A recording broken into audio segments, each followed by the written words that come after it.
Matthieu chapitre 8. Lorsque Jésus fut descendu de la montagne, une grande foule le suivit. Et voici, un lépreux s'étant approché se prosterna devant lui et dit, Seigneur, si tu le veux, tu peux me rendre pur. Jésus étendit la main, le toucha et dit, Je le veux, sois pur. Aussitôt il fut purifié de sa lèpre. Puis Jésus lui dit, Garde-toi d'en parler à personne, mais va te montrer au sacrificateur et présente l'offrande que Moïse a prescrite, afin que cela leur serve de témoignage. Comme Jésus entrait dans Capernaum, un centenier l'aborda, le priant et disant, Seigneur, mon serviteur est couché à la maison, atteint de paralysie et souffrant beaucoup. Jésus lui dit, J'irai et je le guérirai.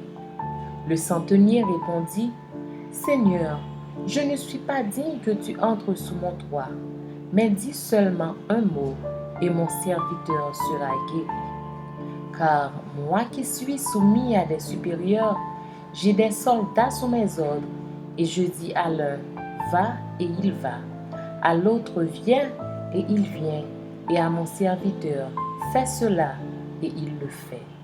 Après l'avoir entendu, Jésus fut dans l'étonnement et il dit à ceux qui le suivaient, Je vous le dis en vérité, même en Israël, je n'ai pas trouvé une aussi grande foi. Or, je vous déclare que plusieurs viendront de l'Orient et de l'Occident et seront à table avec Abraham, Isaac et Jacob dans le royaume des cieux. Mais les fils du royaume seront jetés dans les ténèbres du dehors, où il y aura des pleurs et des grincements de dents. Puis Jésus dit au centenier, Va, qu'il te soit fait selon ta foi. Et à l'heure même, le serviteur fut guéri.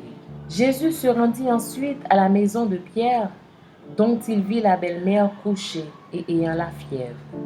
Il toucha sa main, et la fièvre la quitta, puis elle se leva et le servit. Le soir, on amena auprès de Jésus plusieurs démoniaques. Il chassa les esprits par sa parole, et il guérit tous les malades, afin que s'accomplisse ce qui avait été annoncé par Isaïe, le prophète. Il a pris nos infirmités et il s'est chargé de nos maladies. Jésus, voyant une grande foule autour de lui, donna l'ordre de passer à l'autre bord. Un scribe s'approcha et lui dit, Maître, je te suivrai partout où tu iras. Jésus lui répondit, Les renards ont des tanières, et les oiseaux du ciel ont des nids, mais le Fils de l'homme n'a pas où reposer la tête. Un autre d'entre les disciples lui dit, Seigneur, permets-moi d'aller d'abord ensevelir mon Père. Mais Jésus lui répondit, Suis-moi et laisse les morts ensevelir leurs morts. Il monta dans la barque et ses disciples le suivirent. Et voici, il s'éleva sur la mer une si grande tempête que la barque était couverte par les flots, et lui, il dormait. Les disciples, s'étant approchés, le réveillèrent et dirent, Seigneur, sauve-nous, nous périssons. Il leur dit, Pourquoi avez-vous peur, gens de peu de foi? Alors il se leva, menaça les vents et la mer, et il y eut un grand calme. Ces hommes furent saisis d'étonnement. Quel est celui-ci, disaient-ils, à qui obéissent même les vents et la mer?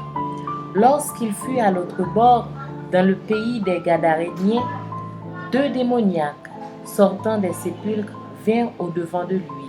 Ils étaient si furieux que personne n'osait passer par là. Et voici, ils s'écrièrent, Qu'y a-t-il entre nous et toi, fils de Dieu? Es-tu venu ici pour nous tourmenter avant le temps? Il y avait loin d'eux un grand troupeau de pourceaux qui paissaient. Les démons priaient Jésus, disant, Si tu nous chasses, envoie-nous dans ce troupeau de pourceaux. Il leur dit, Allez. Ils sortirent et entrèrent dans les pourceaux. Et voici, tout le troupeau se précipita des pentes escarpées dans la mer et ils périrent dans les eaux. Ceux qui les faisaient paître s'enfuirent et allèrent dans la ville raconter tout ce qui s'était passé et ce qui était arrivé au démoniaque.